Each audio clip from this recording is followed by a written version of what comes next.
صباحكم سعيد. بسم الله الرحمن الرحيم. هذه كلمة دولة رئيس مجلس الأعيان فيصل الفايز، شرفني بأن أتلوها أمامكم لأنه انشغل في انشغال طارئ.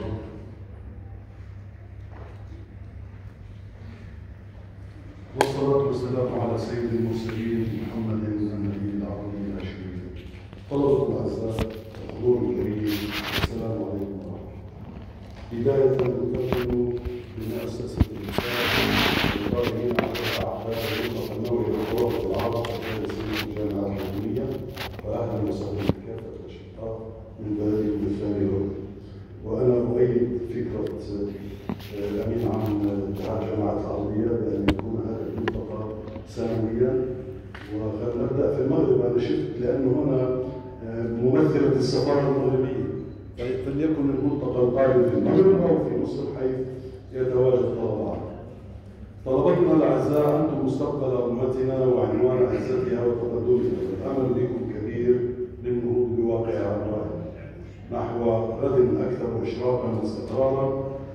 فأنتم تعرفون أن أمتنا اليوم منذ النكبة وحتى النكسة وما تلاهما أصبحت تعيش ما يشبه مرحلة سايكس بيكو، وبدنا نخشى أن يعاد تقسيم المقسم بيننا كما أصبحت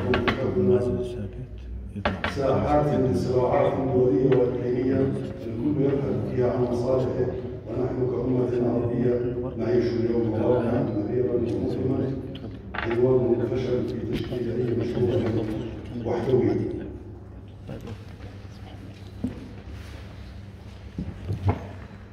تعرضت مآسي الأمة العربية، فجاءت حرب الخليج الأولى والثانية، وبعدها جاء ما سمي بالربيع العربي الذي دمر الأمة العربية. ونحن هنا لا ننكر على شبابنا الذي خرج يطالب بالحرية والعدالة، فهذا الأمر جميعا نحن معه ندعمه، لكن للأسف لقد تسبب الرماد العربي بالفوضى والدمار، وأدى إلى انقسامات وعدم استقرار أمني ومجتمعي في وطننا الكبير.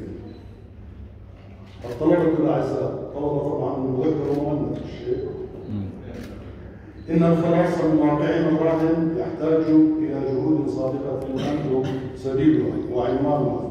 تبدأ بقناعتنا لأن حالنا الراهن إذا ما استمر على ما هو عليه سيؤدي بالجميع إلى الهلاك.